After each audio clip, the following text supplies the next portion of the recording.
Welcome to another episode of Home Sweet Home. My name is Rod McCall. And I'm Scott Nichols. Well, happy Monday again. Yeah, almost the end of July. Oh my gosh, yes. This time of year, I'm starting to look forward to cooler temperatures that are still 2 months away.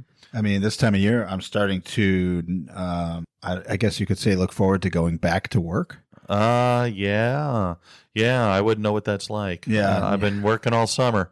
But hey, it's a different kind of work, so Everybody makes choices. Yes, You know, yes. So you got to do what you believe is your call. well, yes. So we'll one day explore and dive into changing careers at the midlife crisis kind of thing. But Sure.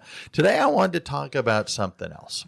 We've been hitting a lot on relationships. Yes, we have. The last few episodes, and I guess it's because I think it crosses a lot of different areas, and whether you're young or young at heart doesn't matter. And I was wondering, because this was a big deal in the divorce group. What do you think would probably be the biggest killer of relationship?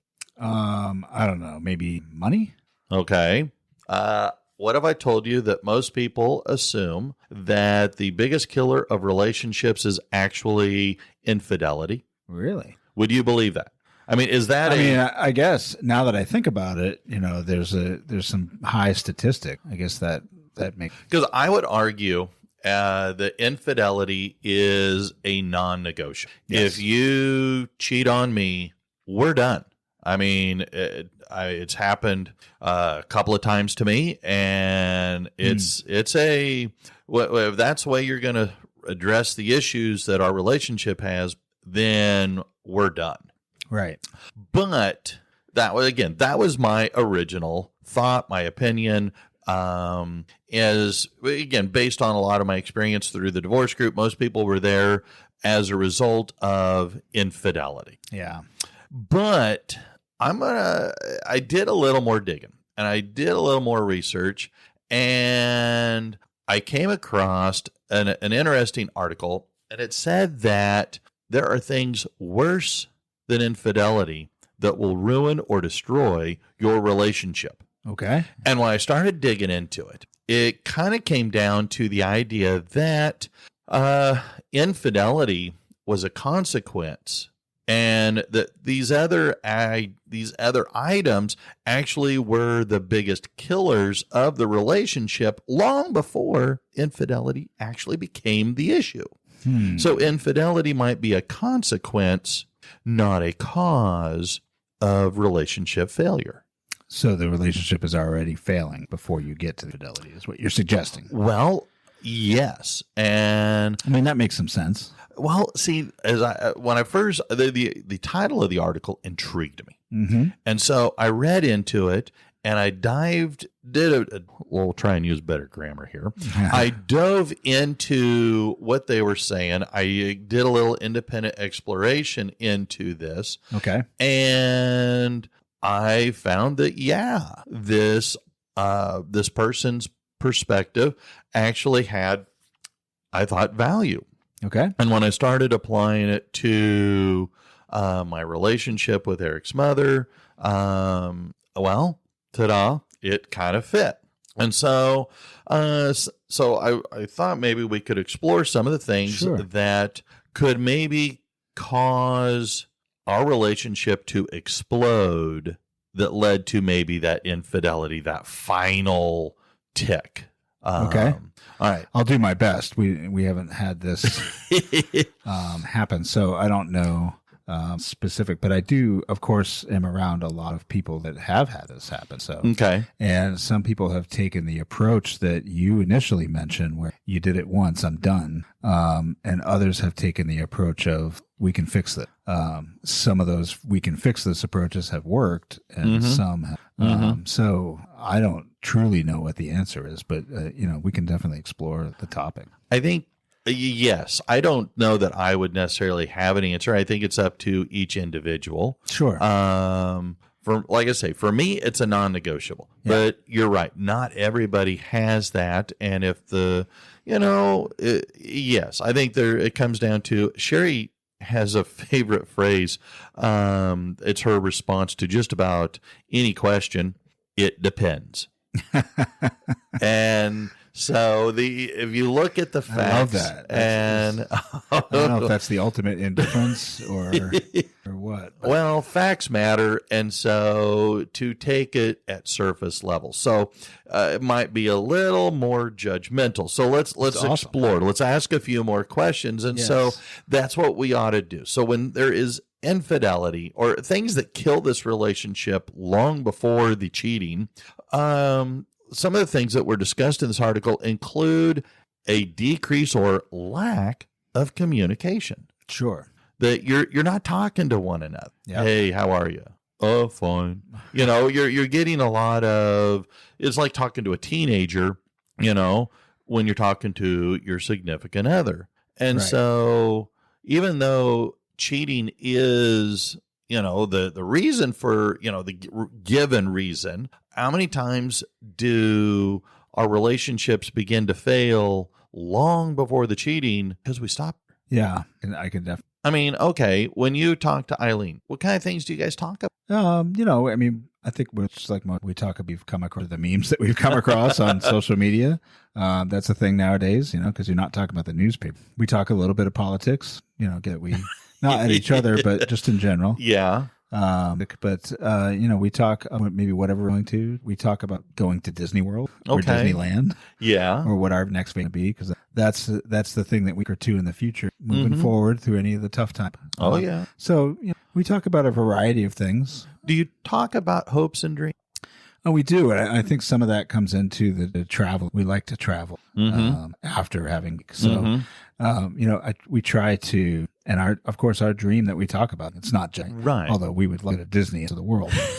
But Yeah. for now, we do most of our world traveling through Epcot. But it's just, we definitely talk about an apartment we have for getting retiring. So, we talk about a variety. Well, that's what they're saying in this article, and it matches my experiences as well. When we stop talking to each other about our wishes, our wants, our hopes, our dreams, talking about only surface level stuff, but not getting into our feelings, our wants, our dreams, we're no longer, now we're losing a lot of that intimacy that we used to have. Yeah. That brought us together, that kept us together in the beginning.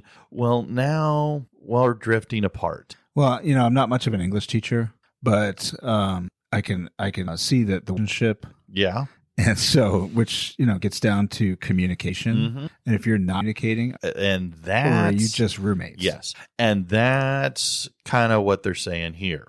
Another thing, and again, based on my personal experience, we talked before about, not necessarily in this podcast, but in others, about the role that money plays. And money plays a huge part, but how much actually is related to dollars and cents, budgeting, money coming in, money going out, and how much of it actually reflects an issue related to relational power, trust that you have with each other? I'm going to say I'm of I think, different generation than today. We have separate all of our money. I'm not saying that because in my relationship, I have the really I purchase than sheets.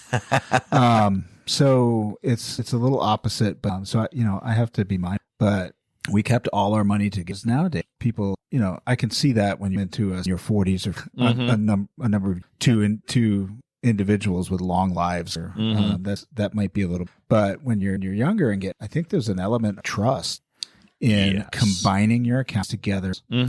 And I think that separating those people, we do have separate stuff, but ultimately you're going to have to pay them, and we pay them out of an account. Yeah. And so we communicate, and that's a problem. And that's one of the things that I will say that became also a point of contention in first marriage. Mm-hmm. When Eric's mom, when we first moved here to the Dallas area, she was suddenly making more money than me. Yeah. And the number of times I heard her say, well, I'm making more money than you, so I get to have a bigger voice in how our money is spent. And it became a power issue. And she used it as a weapon rather than what it was meant to be, and that is a combined joint, let's work together concept. And she would go out and she would say, oh, well, look how much money I spent or how much money I saved. I mean, she'd come in with 3-4 bags of clothes and different things and knickknacks, what I would call a dustable, because all it did was collect dust that I would have to clean. And she'd go, oh, I saved hundreds of dollars. And I would look at her and I go, and how much money would you have saved if you hadn't spent anything at all? Sure. But it became a bit of a power struggle. And when that happens, it's not about budgeting. It's not about paying your bills. It's about who has more control. And it's a control issue. And now you're creating a gap, a wedge that can grow into the Grand Canyon. And now you're not, then it goes back to what we were saying before. You're not talking to. Yeah, I mean, I definitely agree with the problem. I think from the perspective, but I wonder if it's more about feeling like if I tell Eileen that then, how's that going to make her feel? I mean, just, I don't like, it's, where are we? Is this more your relationship? Am I part of this anymore? I think it makes people feel less than. That's a problem. If my money is your money, then it doesn't matter how much. And that's, again, I agree with you. And that's where, like Sherry and I now do have separate accounts, but we can see into each other's accounts. Sure. And we transfer money back and forth to each other to pay for different. But at the same time, money is not as much of an issue. I think that I'm like you. I spend a little more money because I don't know that I got more shoes than her, but I definitely have more shirts and clothes than her. And I'm not suggesting that, faulting me for that. She does make jokes about it occasionally. Yeah, so does Sherry. And I'm sure there's some feelings, some real feelings associated with those jokes. But on the flip side, I'm always saying, hey, we're in our 50s. Why aren't you buying the shoes? Why aren't you buying the clothes? And I literally try to make her go buy stuff and do things. I mean, we're not 20 anymore with 3 kids using the BT card. Yeah. You know what I mean? Yeah. We can live a little bit of luxury now. So, but you got to come to agreement. And if she wasn't in agreement with things that I want, disagreements come up. Yeah. We have to talk about this. And for me, a lot of times fixing that has meant I better some more money in another way. So the fact that I overspent, right? So, that's just me. All right, something else that I'd like to throw out there. Okay. And I think this was also something that created a bit of a laissez-faire approach in marriage number one, and that was routine. Okay. Our daily routine became so sedimentary. Get up, you do this, you do this, you do this, you come home, you go to bed. And there was not a lot of anything in between. It just became so routine, so lockstep. I think we lost a lot of the joy and happiness that life can offer. And instead we're focused on, I'm not exactly sure what we were focused on, but we had lost a lot of the excitement. And I think that right there, that last statement you just made, I'm not even sure what we were focused on, is probably a big problem, right? Okay, I mean, if you don't have a direction, if you don't have a purpose, if you don't know what your relationship's about, then you're just like spinning in a whirlpool. And that's, I look at a lot of folks when we were, Sharon and I talked a lot about, the disillusions of both of our marriages and try to keep that from happening again. And I think for both of us, we had gotten into the routine. Yeah. You know, kids here, kids there, go to work, take kids to this, take them to that. Oh, you go here. Oh, I'll take this one there. Oh, are you making dinner? Well, no, I'll just pick something up. Everything became kind of a chore. Everything became a routine. And so you lose that intimacy. Yep.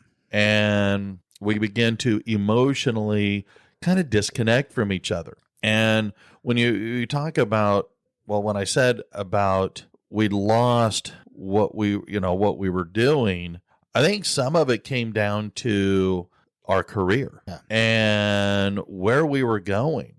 For Eric's mom, she was trying to get tenure at the university. Well, she struggled and had a hard time on that tenure track. But yet for me, I was actually having a lot of success at my job. And I think that as my success grew and her success did not, I think there became a little bit of jealousy. Yeah, I'm sure that different. You know, I kind of latched on to education career after my wife did. Yeah. And she had spent many years at home. I'm not going to classify it a full-time job. Oh, yeah. Of, you know, her working very hard, having identity professionally outside of that. Not that that's not a great identity of itself, but she wanted something different, something more. And she went to college and degree, and she, a couple of years later, I didn't know what, I'm going to take that, you know, I did my things and had my successes. She had some struggles, her places of work, and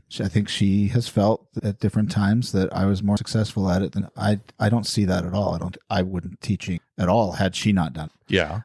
So whatever success I have is entirely based on her having done it in the first place. But I think that people can get, and especially if you kind of brag about it. Yeah. That can be right, because then you're getting into that. We talked in a previous episode about comparing. I mean, don't compare your relationship to other relationships. Don't compare yourself to your spouse either. Yes. That's dangerous. And that's what I think the article was discussing or trying to focus on, is that when you not only, I mean, first of all, if I feel that you're being more successful, and then that's kind of a me issue.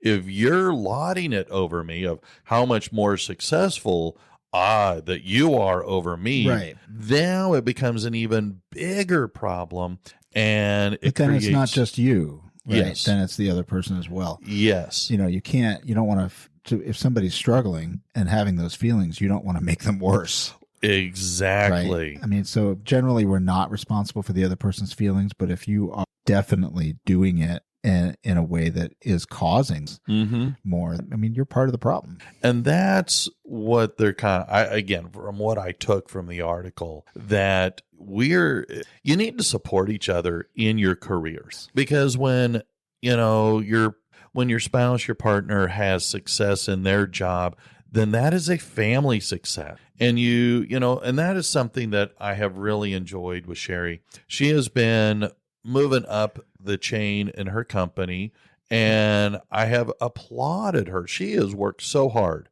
to achieve the level of success. She has a fantastic reputation within the company. People know her, and I mean, she is well respected. Yeah, and that's excellent, right? And that's a great reflection on you as well to support that. And yet she's been behind me too. All the success I have had in my public speaking with, promoting the book, Eric's Place, Eric's Place of Hope. No, that's the side business I want to start. Anyway, but the book, that I wrote about Eric and I and our family struggles, but everything, changing careers, getting my master's and becoming a professional counselor, everything she's been right there, standing beside me, standing behind me, sometimes kicking me in the butt, but she's been there. And that's important, that you support either. And you have that goal, both of you having to be doing. And because it's a family success. Yeah. And, as you are, coming close to finishing your degree and becoming an administrator, well, I mean, I'm pretty dang sure Eileen's cheering you on, going, yes. And yeah, I mean, she's doing the same thing. So, she's, and I encouraged her to do that, and maybe too much so, but I know that she likes to go to college. She's enjoying it more than so. And my end goal there wasn't to. I know she likes education. I know she likes to learn. I know she likes I wasn't suggesting that she become. Yeah. Will she be qualified to do so? Will she be licensed to do so? Sure. Does she have to? Yeah. You know what I mean? No, I totally understand. It doesn't have anything to do with whether she takes that route. It has everything more to she likes the learning that getting that. And that, again, you're recognizing each other's strengths. You're pushing, encouraging, and celebrating success. And I also think that, success is great, right? You talk about Sherry's success, and that's wonderful. But success can also drive a wedge, right? And you still have to keep the family. If you dive yourself into spending all your time in the success, get back, and then end up lacking the communication that we were talking about earlier, yes, you might kill the relationship. And that's kind of where I'd like to end, because these are things that can ruin a relationship. But if you recognize that things are beginning to happen that are creating some of these gulfs, these gaps, these wedges